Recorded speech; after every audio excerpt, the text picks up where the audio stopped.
Let's give this entrance table a little facelift. I started by sanding the top completely down to the original wood and scuff sanded the body for better paint adhesion. Next, my favorite little helper helped me by removing the dust. Using Dixie Belle's Cleaner White Lightning, I then gave the entire piece a thorough wipe down. I used Early American to stain the top. I then used some leftover Bin 123 primer that I had tinted from a previous paint job to primer the body. Once my primer was dried, I then lightly sanded it and it was time for paint. Using my paint sprayer, I then applied 2 coats of Dixie Belle Paint Company's paint in the shade Collard Greens. The entire piece was then sealed with General Finishes semi-gloss top coat.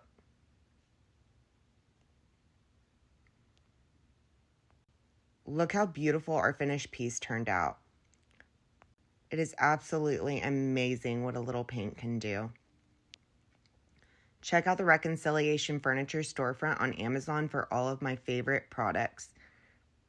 And hit that follow button to see more tutorials just like this one.